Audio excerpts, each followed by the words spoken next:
Imagine London, the city of history, royalty, and endless stories. Every day, millions cross the Thames, marvel at Big Ben, and wander through the halls of the British Museum. The aroma of fresh tea and pastries drifts from cafes. Red double-decker buses rumble by, and the city pulses with life from dawn till dusk. But now, picture this. One ordinary morning, every single person vanishes. No warning, no explanation, just silence. The tube stops mid-journey. The London Eye stands still, and the only sound is the wind rustling through the trees of Hyde Park. What happens next? How long will London's monuments stand without us?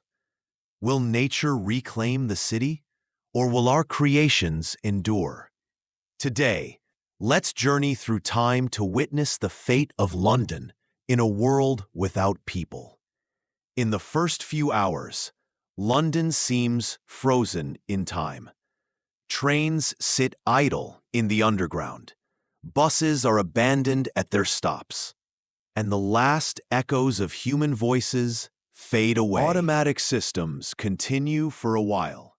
Traffic lights change, street lights flicker on at dusk, and fountains still bubble in Trafalgar Square. But without human oversight, these systems begin to fail. Within a day, power plants start to shut down. Some neighborhoods lose electricity, plunging into darkness. Lifts are stuck between floors, and the tube grinds to a halt deep beneath the city. Water continues to flow from taps, but with no one to fix leaks. Pipes burst, and basements begin to flood. The city's intricate sewage system, once maintained by teams of engineers, starts to clog.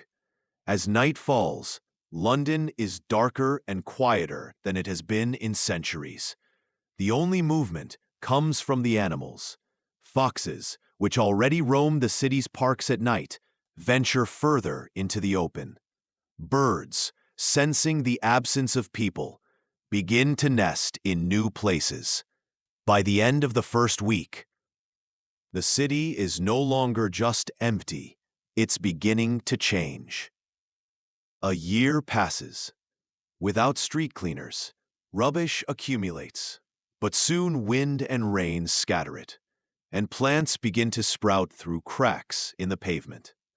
Lawns in Hyde Park and Regent's Park grow wild, and seeds carried by the wind take root in gutters, rooftops, and even the stonework of ancient buildings. Trees, once carefully pruned, now grow unchecked. Their roots push up pavements and invade the foundations of houses and historic landmarks. The Thames, no longer managed by floodgates and pumps, overflows during heavy rains. Low-lying areas like South Bank and Westminster are the first to flood. The underground, built below the water table, fills with water as pumps fail.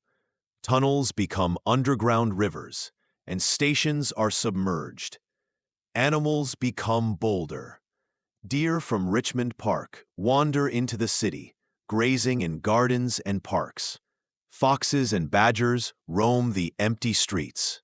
Birds of prey nest atop Big Ben and the Shard, while pigeons and crows take over abandoned attics and bell towers. Already, the city is beginning to look less like a metropolis and more like a wild, overgrown ruin. 10 years without people, and the transformation is dramatic. Roofs, especially those made of wood and tile, begin to collapse under the weight of rain and snow. Water seeps into walls, causing plaster to crumble and paint to peel. Big Ben, once the symbol of London, is now streaked with rust and moss. The clock faces are shattered, and the tower's stonework is invaded by ivy and small trees. The London Eye, unmoving, is covered in vines and rust. Its glass capsules are cracked and filled with nesting birds. The Tower of London, with its thick stone walls, fares better, but its wooden interiors rot and collapse. The British Museum, with its underground galleries, is especially vulnerable. Floodwaters seep into the lower levels, destroying priceless artifacts. Paintings warp and decay, sculptures crack, and the famous glass roof becomes clouded with grime and overgrown with vines. The city's infrastructure is failing. Bridges over the Thames begin to weaken as their supports are undermined by water and plant roots. Animals now rule the city. Packs of wild dogs and feral cats form new social groups. Deer, foxes, and badgers are common sights. The sounds of London are now the calls of birds, the rustle of animals in the undergrowth, and the distant crash of collapsing buildings. Half a century has passed. London is almost unrecognizable. Most modern buildings have collapsed. Wooden beams have rotted, metal has rusted, and glass has shattered.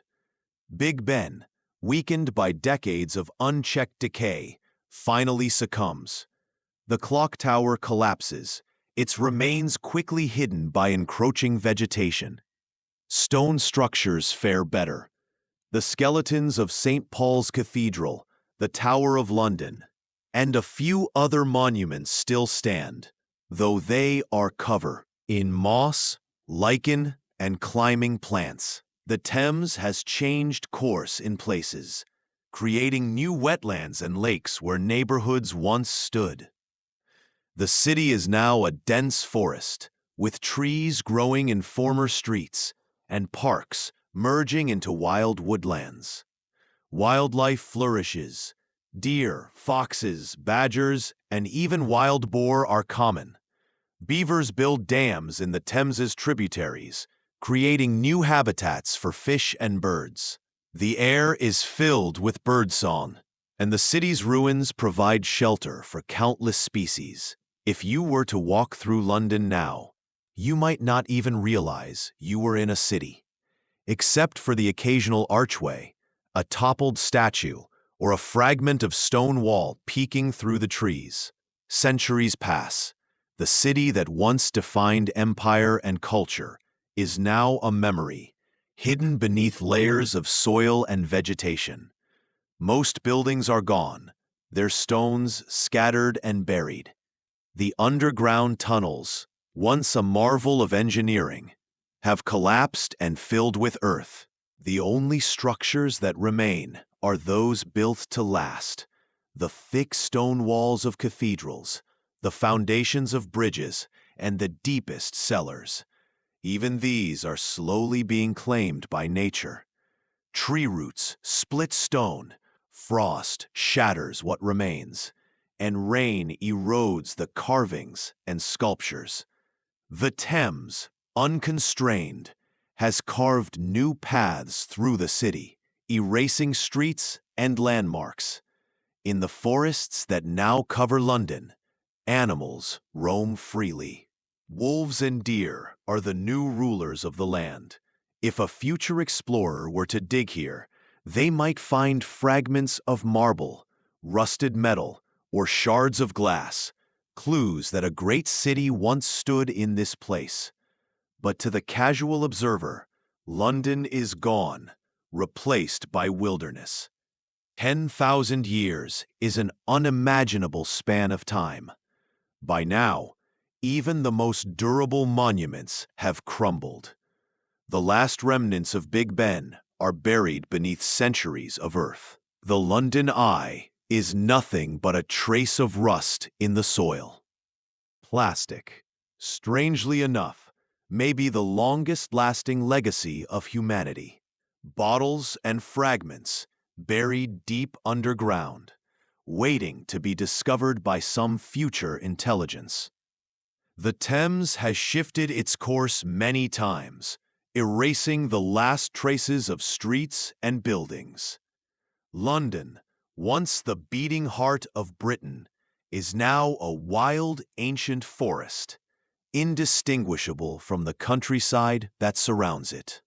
Only the most careful archaeological study could reveal that a city ever existed here. To understand how quickly nature can reclaim a city, we don't have to look far.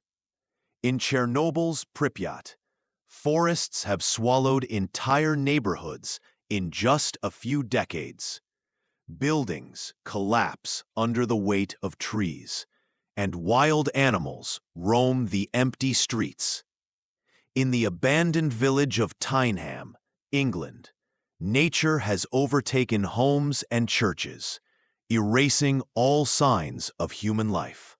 These places are living laboratories, showing us that nature doesn't wait centuries to take over. It begins the moment we leave. London would be no different. The process might take longer, but the outcome is inevitable. London is more than just a city. It's a symbol of human achievement, history, and resilience. But even the greatest cities are temporary in the face of nature's power. One day, everything we build will return to the earth, and the world will move on without us. But for now, London is ours to cherish, to protect, and to remember. Which city should we explore next on this journey into the future? Let me know in the comments, and maybe your idea will inspire the next episode. Subscribe to the channel so you don't miss our next adventure. And thank you for traveling through time with me today.